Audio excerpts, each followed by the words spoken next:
Fue un jueves de esos días en que el sol se cuela por el borde de tu taza de café y las campanas de viento del vecino tocan una melodía que parece sacada de un sueño olvidado.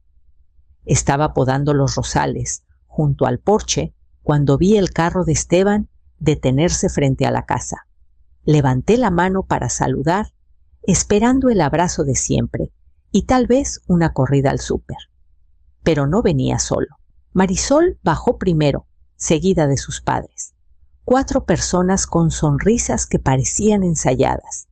Me limpié las manos en el delantal y traté de calmar el latido acelerado de mi corazón. «Tenemos que hablar, mamá», dijo Esteban. Su voz era suave, pero cortante como la de un banquero que te avisa que tu cuenta está cerrada, pero con cortesía. Nos sentamos en la sala, la misma donde lo mecía para dormir cuando tenía otitis de pequeño.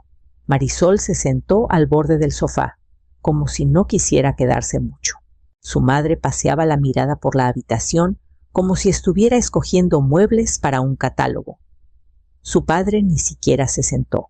Esteban habló despacio, como si temiera que no lo entendiera.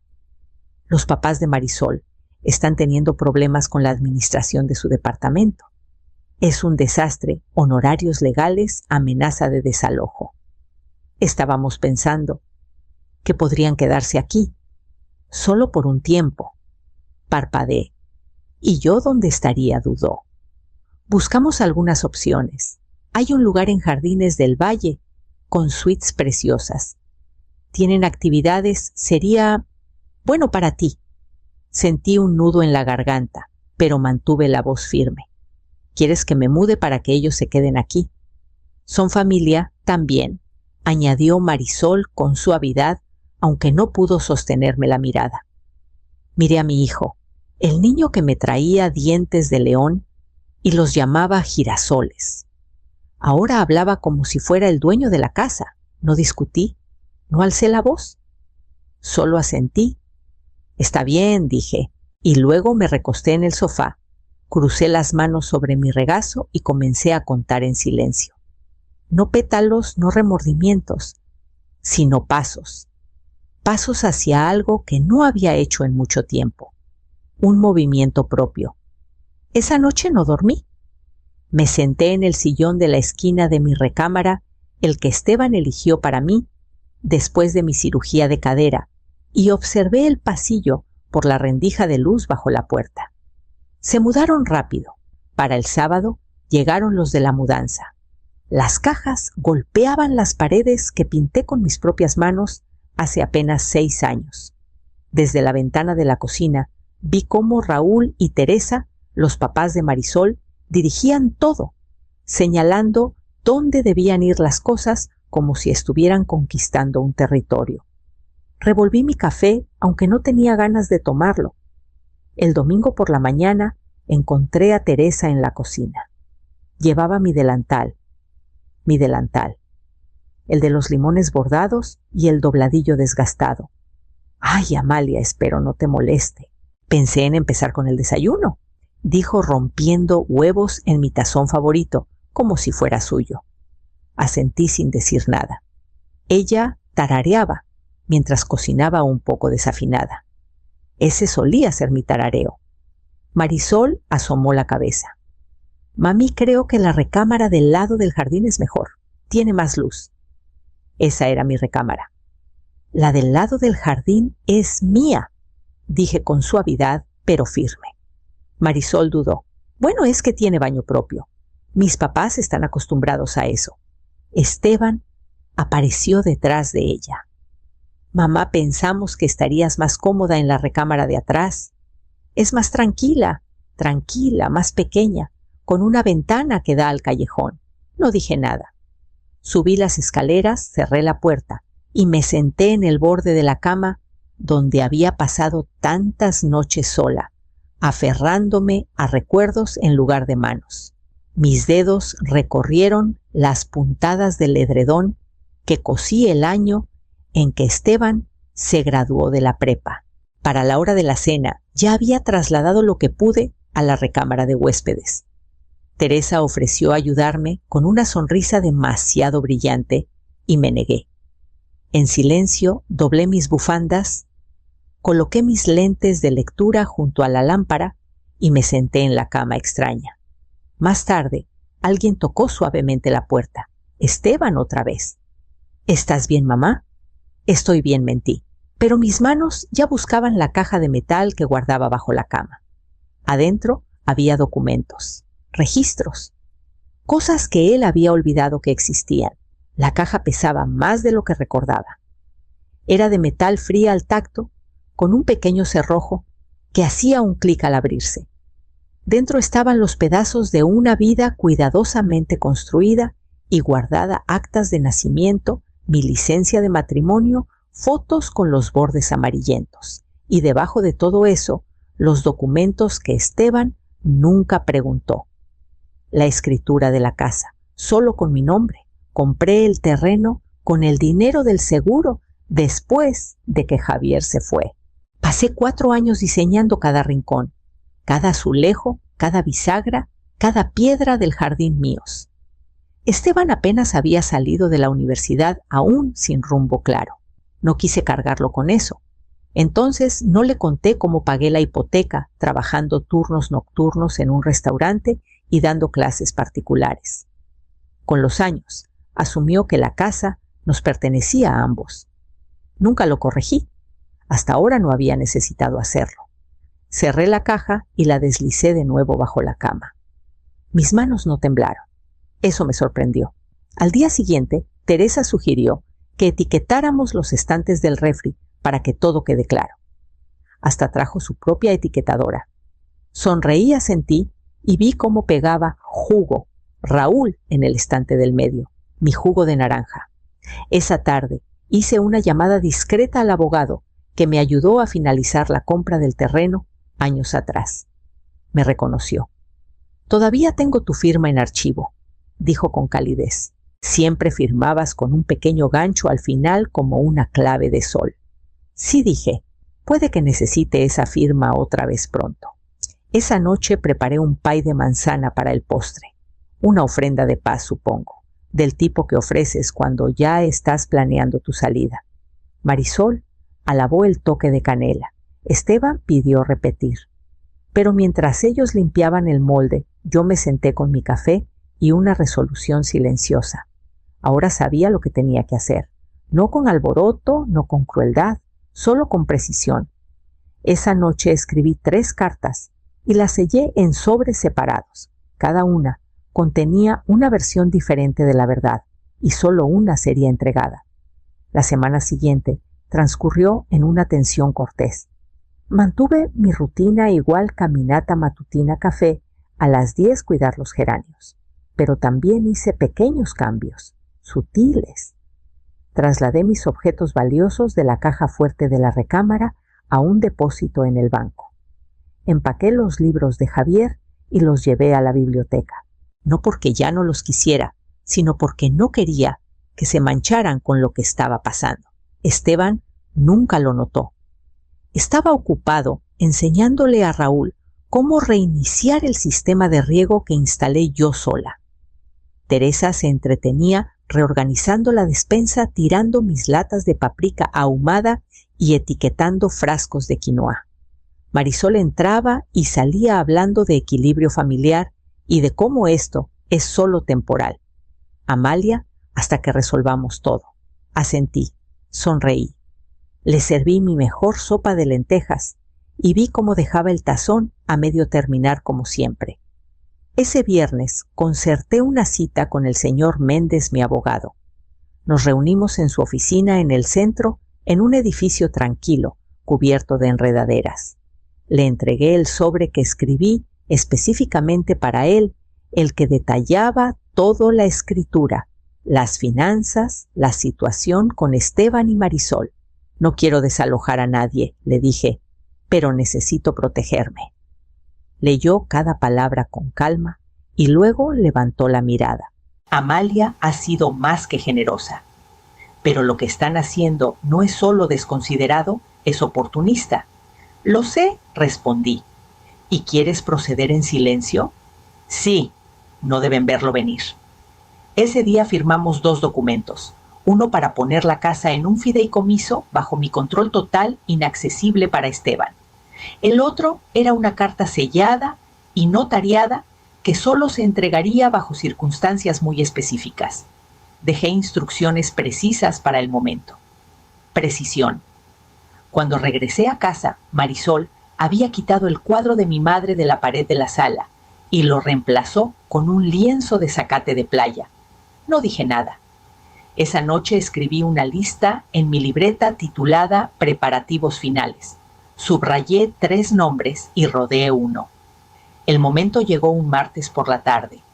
Marisol acababa de regresar del súper, o al menos de su versión del súper. Todo sin gluten, frascos de vidrio, con aceitunas importadas, leche de avena artesanal que nadie tomaba. Dejó las bolsas en la encimera y anunció lo bastante alto para que Raúl la oyera desde el 2º piso. Creo que es hora de poner algunas reglas en la casa. Estaba secando los platos. Me detuve todavía con un plato en la mano. Siguió sin mirarme. Es que no podemos seguir ajustándonos al ritmo de una persona mayor. Te levantas muy temprano, cocinas demasiado y francamente algunos muebles parecen inseguros. ¿Inseguros?, pregunté en voz baja. El tapete del pasillo. Raúl casi se tropieza. Tal vez sea hora de guardar algunas cosas viejas. Para hacer espacio. Hacer espacio, repetí. Sonrió como si estuviera ofreciendo un trato justo. Sí, para que todos estemos cómodos. Esa noche el tapete estaba enrollado junto a la puerta trasera, el que Javier trajo de Oaxaca hace 30 años. Tejido a mano, elegido bajo un sol abrasador. Me quedé frente a él en la penumbra del cuarto de lavado y sentí que algo dentro de mí se tensaba. A la mañana siguiente, retiré la mitad del dinero de mi fondo de emergencias y lo transferí para rentar un departamento en el centro. Un lugar pequeño, en el 5º piso, con luz y un balcón. No le dije a nadie. Todavía no. Esteban estuvo fuera todo el día con Raúl, ayudándolo con un problema de plomería en su renta. Marisol pasó la tarde trasplantando suculentas y actualizando su blog de bienestar. Yo horneé escones de arándano no para ellos, sino para los vecinos que no había visto desde que empezó este arreglo temporal. Quería que me recordaran. Dejé los pasteles con sonrisas discretas y en cada casa también dejé algo más, una nota doblada que decía simplemente: pronto podrían ver una camioneta de mudanza. Para que no se sorprendan, esa tarde descolgué la foto de Javier del aparador, la envolví en lino y la puse en mi maleta de viaje, la primera de muchas cosas que se irían conmigo. Esperé hasta un lunes por la mañana, cuando la casa estaba vacía. Raúl había llevado a Marisol a una cita de masoterapia, uno de sus rituales de reinicio, como los llamaba. Sabía que estarían fuera al menos 2 horas. Era suficiente. Me moví como en piloto automático. La lista que redacté semanas atrás me guiaba álbumes de fotos.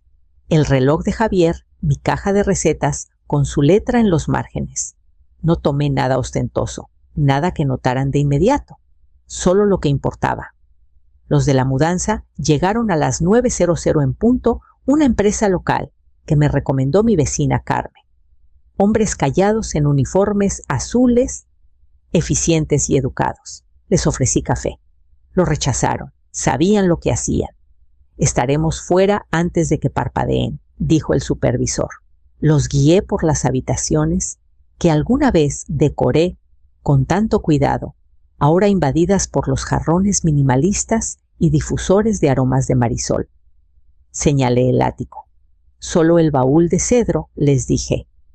Adentro estaban las cartas que Javier me escribió durante nuestro primer año de casados. Las había olvidado hasta que vi el borde de un sobre amarillento la semana pasada. Fue como reencontrar mi voz. A las 10:30 todo se había ido. El aparador se veía desnudo. La sala más fría. Una parte de mí lloró no por los objetos en sí, sino por los años que llevaban atados a ellos. El silencio en la casa era diferente ahora, no cargado de tensión, solo vacío, como un lugar a medio camino entre ser habitado y ser abandonado. Dejé una nota en la mesa de la cocina. Nada dramático, nada cruel, solo una página doblada con mi letra más clara. Ustedes hicieron su espacio, ahora yo hice el mío. Luego cerré la puerta principal con llave, giré la cerradura despacio y dejé la llave en el buzón. Mi nuevo departamento olía a pintura fresca y aceite de limón. Todavía estaba vacío, aún resonaba, pero era mío, completamente mío. Coloqué la foto de Javier en el alféizar de la ventana y me senté junto a ella viendo pasar el tráfico abajo. El silencio aquí era diferente. Se sentía como el aire después de una tormenta. Y aún tenía una carta más por escribir. Escribí la carta esa misma noche, después de desempacar mi última caja. Preparé café en una cafetera prestada, acerqué una silla a mi pequeño escritorio y saqué el sobre que había guardado por semanas. Adentro había 3 documentos. El primero era la escritura original de la casa aún a mi nombre, a pesar de todas sus suposiciones. El segundo era una carta notariada que revocaba el poder temporal que le había dado a Raúl el año pasado, después de mi cirugía de cadera, un error de confianza. El tercero era el nuevo acuerdo de fideicomiso que redacté con mi abogado, trasladando toda la propiedad y los activos a una entidad con mi nombre únicamente. Cada papel había sido revisado, sellado y firmado. Solo tenía que enviar la carta. La dirigí a Raúl y Marisol. No puse remitente. A la mañana siguiente la dejé en el buzón azul de la esquina. Hizo un ruido suave. Al caer, un sonido pequeño, pero resonó en mi pecho como una campana. Esa tarde llamé a la compañía de seguridad para cambiar los códigos de la alarma. Luego notifiqué al banco que congelara la cuenta compartida que Raúl había vinculado a sus servicios. Mi abogado se encargó del resto, una notificación entregada por mensajería explicando que cualquier ocupación continuada de mi casa ahora sería considerada allanamiento. El viernes tuve confirmación de que habían recibido todo. Imaginé el momento en que abrieron el sobre. La boca de Marisol temblando de incredulidad, la frente de Raúl frunciéndose en confusión antes de torcerse en esa frustración impotente tan familiar. Por primera vez no sentí culpa. No me sentí como alguien que había abandonado a su familia. Me sentí como alguien que había trazado una línea clara en la arena y los desafió a cruzarla. Esa noche dormí mejor que en años, sin dolor en el pecho, sin rechinar de dientes, y para el sábado por la mañana el teléfono empezó a sonar. Llamadas perdidas de Raúl. Un mensaje de voz de Marisol cortante y sin aliento. Otro de un número que no reconocí, pero no estaba lista para escuchar. Todavía no. Aún tenía una parada final que hacer. Llegué al banco justo antes de que abriera. El vestíbulo aún estaba silencioso, con olor a mármol pulido y tinta en el aire. Una cajera joven me saludó con una sonrisa educada, pero cuando le entregué mi llave y mi identificación, arqueó las cejas con un destello de reconocimiento. Llamó al gerente. «Señora Amalia, por aquí», dijo guiándome por un pasillo estrecho hacia la bóveda de depósitos. La caja de metal se abrió con un clic suave. Adentro estaba el archivo que no había tocado en más de 6 años.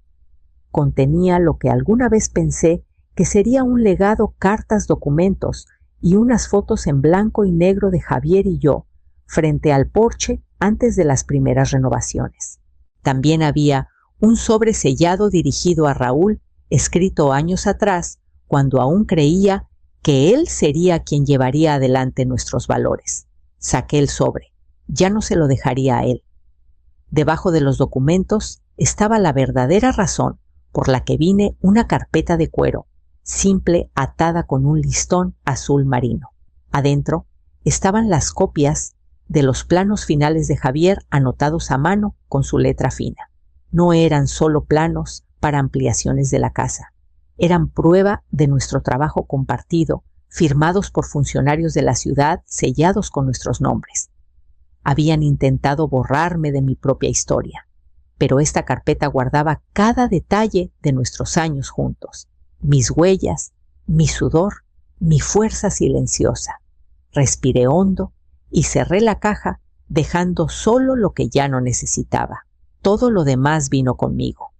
Esa tarde pasé por una imprenta pequeña y pedí que ampliaran y enmarcaran los planos. Elegí el dibujo original del ala este, la que diseñamos para la recámara de Raúl con tragaluces y aislamiento extra para el invierno.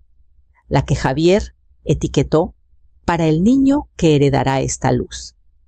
Lo hice envolver con cuidado y lo envié no a Raúl, sino a mi abogado. A la mañana siguiente, ella lo entregaría personalmente al juzgado justo antes de presentar la moción para un desalojo formal. La casa estaba demasiado silenciosa cuando regresé la mañana siguiente, sin cantos de pájaros, sin crujir de pisos, solo el tic-tac del reloj del pasillo y el olor a café viejo flotando en el aire. Me quedé junto a la puerta principal escuchando. Los de la mudanza se habían llevado la mayoría de mis cosas. Ayer lo poco que decidí conservar. El resto les dije que lo donaran. No quería muebles que hubieran sido testigos de cenas frías y miradas aún más frías. Entonces lo escuché llantas sobre grava. Corrí la cortina lo justo para ver la camioneta de Raúl estacionarse en la entrada, la misma que ayudé a comprar hace años cuando empezaba con su licencia de bienes raíces. Bajó con ese paso decidido suyo, ajustándose la chamarra, ya preparando el encanto que planeaba usar hoy. Cuando abrí la puerta, no lo saludé.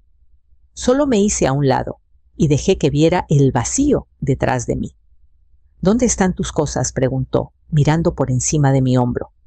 Se fueron, dije en voz baja. Frunció el ceño. Ni siquiera te despediste. Dije todo lo que necesitaba. Cuando firmé los papeles respondí. ¿Recibiste la entrega esta mañana? Abrió la boca ligeramente, como si lo hubiera tomado desprevenido. El plano. ¿Sí? ¿Qué significa esto? Es la base sobre la que caminaste durante años. La que olvidaste que fue construida por manos que ahora llamas desechables. No habló por un largo momento. Luego, ¿de verdad fuiste al juzgado? No asentí.